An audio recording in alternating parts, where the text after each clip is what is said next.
Quiero que hablemos unos minutitos con el doctor José Pacayut, que es el director del hospital de Viedma, porque hace rato que no tenemos un panorama de cómo está el hospital, fundamentalmente en las áreas por ahí más críticas, que pueden ser terapia intensiva o intermedia, porque uno ve que, o escucha o lee, que los casos de COVID en Viedma han bajado últimamente, pero quiero saber eso cómo repercute en el hospital, si se va, entre comillas, normalizando la situación allí dentro también. Doctor Pacayut, buen día, Gustavo Bosco lo saluda, ¿cómo le va? ¿Qué tal, Gustavo? ¿Cómo estás? Bien, gracias por atendernos. Bueno, ¿cómo es eso en el hospital en este momento? Bien. Con respecto a la internación, en este momento nosotros tenemos todo el sector de cuidados progresivos con una alta demanda de múltiples patologías, ¿bien? Donde hay un pequeño, muy pequeño porcentaje que todavía son pacientes de COVID, pero que al día de hoy creo, si no recuerdo mal, tenemos solamente 3 pacientes internados en este momento. En el hospital, en total, 3 por COVID. 3 por COVID. Claro. Y además, nuestra terapia intensiva, si bien es una terapia que tiene alta demanda y que trabaja como cuando trabajamos normalmente, fuera de lo que es la situación de pandemia, con altísima demanda y con camas que se van renovando permanentemente, casi en un 100% ocupada, toda la internación de terapia intensiva, ¿no? Eso es siempre, más allá del COVID, ¿no es cierto? Esto es una constante. Claro. Lo que pasa es que en los momentos de mayor actividad de casos positivos, obviamente que lo que predomina es la internación COVID en esa terapia. Claro. Nosotros hoy en terapia intensiva también tenemos 3 pacientes internados COVID, de los cuales no todos son de cada localidad. Claro. O sea que hay por COVID 3 en terapia intensiva y 3 fuera. Progresivos. Claro. Ajá. Bien. Bueno. Y digamos, esto es de a poquitos como que se va a ir liberando, o sea, va disminuyendo el número de gente con COVID o se está manteniendo dentro del hospital. ¿En terapia o no? No, nosotros tuvimos una merma muy importante en la cantidad de pacientes internados por COVID. Sí. Bien, recuerden que nosotros en un momento llegamos a tener al mismo tiempo 60 pacientes internados entre cuidados progresivos y la terapia intensiva, todos por COVID, ¿no? Sí. O sea que hoy esa realidad definitivamente no la tenemos. Y no hace mucho de eso, ¿no? No hace mucho de los 60, digamos. No hace mucho, fue hace unos meses atrás cuando llegamos a tener un poco más de 1000 casos activos al mismo tiempo. Claro. Entonces, el marcado descenso que nosotros tuvimos en la cantidad de pacientes COVID positivos, obviamente que repercute también en nuestra internación. Ajá. Generalmente nosotros a lo largo de todo, desde marzo del año pasado hasta ahora, o desde agosto del año pasado, cuando comenzamos con nuestros casos positivos autóctonos, hasta ahora nosotros siempre la internación la vimos, fue un reflejo fiel de lo que iba pasando afuera. Claro. Que siempre es una cuestión proporcional entre la cantidad de casos activos y la cantidad de casos que se iban complicando y requerían internación. Uh-huh. Y hoy, por suerte, obviamente, vemos la misma correlación. Pocos casos activos y poca internación. Obviamente que la internación en general, al ampliarse la oferta de actividades dentro del hospital, se ve colmada porque nosotros estamos trabajando casi normalmente en todos nuestros servicios. Claro. Así que esto es una actividad cotidiana, una actividad normal para nosotros. Uh-huh. Y no cambia ahora por el tema COVID, sino que simplemente se agregó una patología más a seguir atendiendo. Doctor, ¿esta disminución de los casos de COVID, tanto dentro como fuera del hospital, es el resultado, obviamente, de la vacunación o no? Mire, nosotros queremos creer que sí. Uh-huh. La verdad es que tampoco tenemos certeza, no hay una evidencia que avale lo que nosotros estamos diciendo, pero creemos que el acelerado ritmo de vacunación que tuvimos en Viedma desde un principio, donde nosotros desde el primer momento decíamos que habiendo vacunas nosotros podíamos vacunar 1000 personas por día tranquilamente, y de hecho lo estamos haciendo. Sí. O sea que en definitiva estamos convencidos de que ese acelerado ritmo de vacunación que tuvimos y que tenemos es lo que nos permite hoy tener esta situación epidemiológica. Ajá. Hablando Lo que no quita, Gustavo, es que todos tenemos que continuar con la misma responsabilidad individual que hace la responsabilidad colectiva, porque paulatinamente se van abriendo una serie de actividades desde lo económico, desde lo lúdico, uh-huh, desde lo cultural, que para poder seguir sosteniéndolas, y obviamente que tenemos que seguir cuidándonos, tenemos que seguir manteniendo todas las pautas de cuidado y de protección entre las personas como para poder seguir sosteniendo este esta libertad que hoy estamos nuevamente viviendo, ¿no? Ajá. Doctor, hablando de vacunación, esta semana, si no me equivoco, es a demanda, sin turno. Esto me hace pensar que ya todos los que se anotaron, los que sacaron un turno, están vacunados. Mire, nosotros seguimos vacunando. Hay gente que se sigue anotando, que todavía estamos haciendo muchas primeras dosis, aunque parezca extraño, día a día siguen apareciendo personas que no recibieron su primera dosis oportunamente. Y esto nosotros, obviamente, que lo seguimos buscando, lo seguimos haciendo. Nosotros tenemos vacunación a demanda tanto para primeras como para segundas dosis. Sí.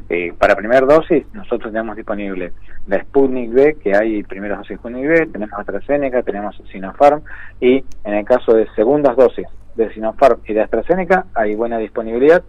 Y para Sputnik V hoy estamos combinando segundas dosis con AstraZeneca, que son las dos combinaciones posibles, sí, ¿no? AstraZeneca es lo mismo que Moderna, estoy mareado ya. No, son dos vacunas diferentes. Sí. Nosotros hace 2 semanas atrás habíamos recibido y hicimos en una semana 3.500 dosis de Moderna. Sí. Hoy no tenemos disponibilidad de vacuna de Moderna, pero sí seguimos haciendo segundas dosis con AstraZeneca. Además, en estas últimas 2 semanas también habían llegado a Viedma 1.200 dosis de Sputnik de segundo componente, y se hicieron en 2 días, se hicieron todas esas dosis. Pero bueno, en definitiva tenemos posibilidad de completar esquemas con todas las vacunas que hoy tenemos disponibles, bien, incluida la Sputnik V, porque se puede asociar a AstraZeneca, y son muy buenas combinaciones esas. Entonces es muy importante poder seguir avanzando en completar los esquemas de vacunación, sobre todo teniendo en cuenta que, según lo que se ve, las nuevas variantes, especialmente la variante Delta, hace falta tener completo el esquema de vacunación como para poder afrontarla de la mejor manera posible. ¿Tienen idea o pensado hasta cuándo van a seguir vacunando allí en el Fioravanti y Ruggeri, o no hay fecha de finalización prevista? No hay fecha de finalización, y lo que se van agregando son diferentes estrategias para seguir buscando personas, ¿no?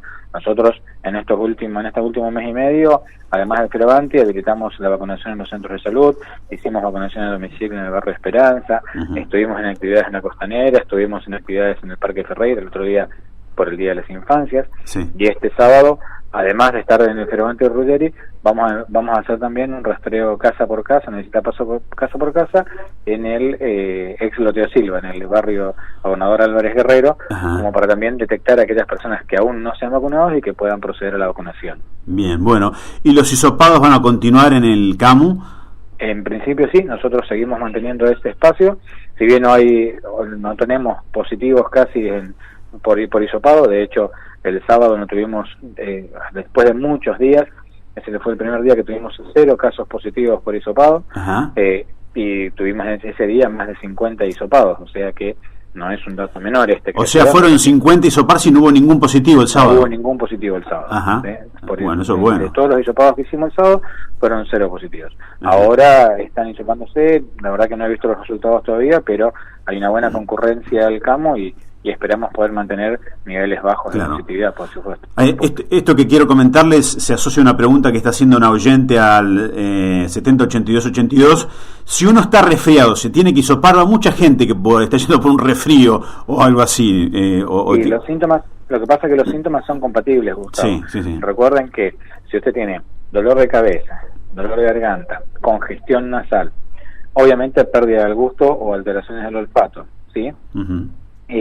Además de esto, puede tener fiebre, dolor muscular o cansancio.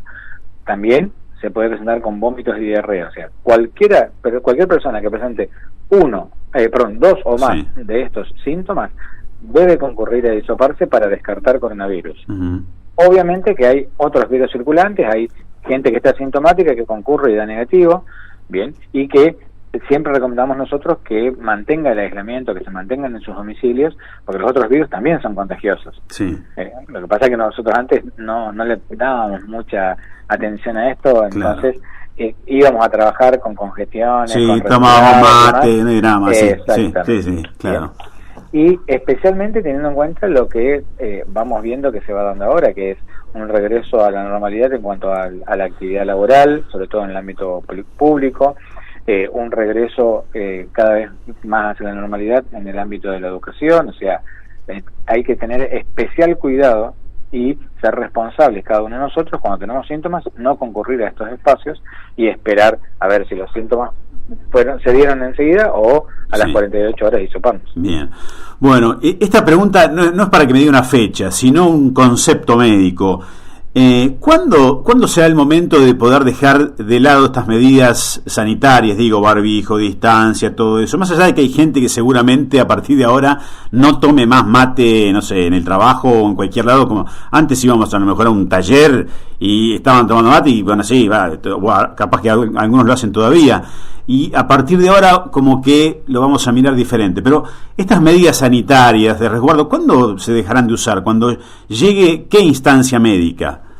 Mire, yo creo que hay muchas de estas medidas sanitarias que vinieron para quedarse. Ajá. Como por ejemplo esto de no compartir el mate en los ambientes públicos, compartir el mate y todo lo que significa, digamos, llevarse a la boca algo solamente con el grupo familiar conviviente, sí, ¿no? Con respecto al uso de barbijo, probablemente cuando se pueda avanzar con un porcentaje mucho mayor de población vacunada con segundas dosis, uno puede empezar a recomendar el no uso de barbijo en ambientes del aire libre, sí, pero en ambientes cerrados y bajo techo probablemente el uso de barbijo también se quede por bastante tiempo. Y después lo que también hay que entender es que nosotros tenemos que seguir trabajando en priorizar las actividades del aire libre, priorizar las actividades en espacios con buena ventilación, pensando ahora por ejemplo en el regreso a la escuela, no hay problema en que se pueda sostener la actividad escolar siempre y cuando todos los integrantes del aula estén con barbijo y que haya ventilación cruzada. Uh-huh. Aunque esté un poquito fresco, tenemos que entender que la ventilación cruzada es la que renueva el aire en el ambiente y evita que haya aglomeración de virus si hay una persona contagiada, ¿no? Uh-huh. Entonces hay que pensar que esto o muchas de estas cuestiones casi que vinieron para quedarse. Claro, el Obviamente mundo... Sí, no, quiere decir que el mundo está un poquito confundido. Yo veía una pelea, un boxeo el fin de semana en Las Vegas, en Estados Unidos, lleno de gente, y había uno al lado del otro, uno con barbijo, el otro sin barbijo. Es como que todavía no se sabe bien qué hacer, ¿no? Es que la realidad es que muchas de estas cuestiones vamos a ir descubriendo que se pueden hacer con determinados cuidados, ¿no? Uh-huh. Y uno miraba, sobre todo en las culturas orientales, donde era normal ver imágenes en Japón, en China y estos países, que al mínimo resfriado andaban por la calle, iban al trabajo o iban a hacer compras con un barbijo. Y a nosotros nos resultaba extraño eso. Es más, lo mirábamos como diciendo, ¿qué le pasa a este? ¿No? Exactamente. Sí. Sí, nos parecía, digamos, como que estaba fuera de lugar. Sí, sí.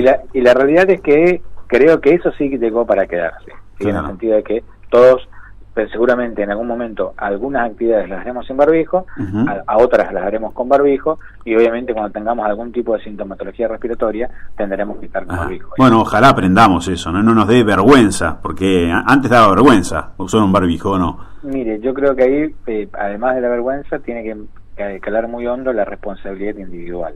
Uh-huh. Bien, si una persona que está con síntomas concurre a un lugar donde potencialmente puede contagiar a otros, estamos hablando de un egoísmo tal que pone en riesgo a las otras personas, ¿no? Sí, sí. Entonces, este tipo de mentalidad que nosotros la tenemos que seguir fomentando, tenemos que seguir trabajando con nuestros niños, que seguramente son los que van a enseñarnos cómo convivir con todo esto. Sí. Entonces, la educación es una parte importantísima de este nuevo aprendizaje y de este nuevo modo de vivir. Sí, sí. Las escuelas eran fundamentales, las maestras. Bueno, muchísimas gracias, doctor, muy amable, que le vaya muy bien. Gracias a ustedes, Gustavo, y los invitamos también a ustedes a que insten a la población a que concurra al Fioravanti. El Fioravanti está abierto todos los días desde las 14 horas, los sábados desde las 10 de la mañana. Uh-huh. Además, también los centros de salud tienen un día asignado para vacunación COVID, así que concurran, que por suerte hay muy buena disponibilidad de vacunas y todos podemos y debemos estar protegidos contra esta enfermedad. Que le vaya bien, gracias, hasta la próxima. Gracias, hasta luego. El doctor Pacayut, José Pacayut, es el director del Hospital de Viedma. Entonces, a todos los médicos que tengo al aire siempre les pregunto cuándo creen que esto va a terminar, porque bueno, sí, yo creo como él también que hay cosas que llegaron para quedarse, como esas costumbres de, no solo el mate, no, lo que sea compartir algo que pasa por la boca de otro, lo que sea. La botella del pico, lo que sea. Hay algunos que lo seguirán haciendo, otros que dirán, bueno, no hay necesidad. Si hay necesidad, sí, no sé, este es un lugar muerto de sed y hay una sola botella para todos, bueno, sí, qué sé yo, pero si no hay necesidad, supongo que no. Y el barbijo, ojalá no nos dé vergüenza en el futuro, porque cuando podamos sacarlo y empecemos a ver que no hay, a lo mejor vuelve a darnos esa vergüenza de entrar a un lugar con barbijo y que nos miren. Ahora ya que no, sé quién te va a mirar cuando tenés un barbijo puesto. El otro día en Costanera de Viedma era un fin de semana a la tarde, pasaba por ahí, miraba, había muchísima gente, muchísimos pibes, ninguno con barbijo. Ya no usan más barbijo al aire libre, ni los que caminan, ni los que están todos tomando mate en grupo, también serán amigos, grupos familiares, no sé. Pero hay cosas que van a seguir, por supuesto. Pero digo esto, que no nos dé vergüenza de que si estoy resfriado y puedo contagiar a otro, voy a estar en algún lugar cerrado, sí o sí, y cerquita, porque nos queda otra posibilidad, a veces no hay posibilidad de evitar eso. Bueno, un barbijo y listo, en el futuro, digo, no es nada del otro mundo, ya no nos hemos acostumbrado a eso. Y respecto de, por eso lo llamamos, la cantidad de gente que hay internada por COVID hoy, ahora, esta mañana, lunes a la mañana, en el hospital de Viedma hay 3 en terapia intensiva y 3 en el resto del hospital, no me acuerdo bien cómo se denomina el área, contra 60 que hubo en el peor momento. O sea, el 10% solamente ahora de los internados en el peor momento, que va muy de la mano de la cantidad de casos que hay fuera del hospital, ¿no? Ahora hay, me parece, 30 y pico, o 40, por ahí, más o menos, en Viedma en este momento, de casos activos. Y fíjense lo que dijo también el director del hospital. El sábado, 50 personas se fueron a hisopar. Ningún positivo. Eso es bueno. Y va de la mano también de la vacunación.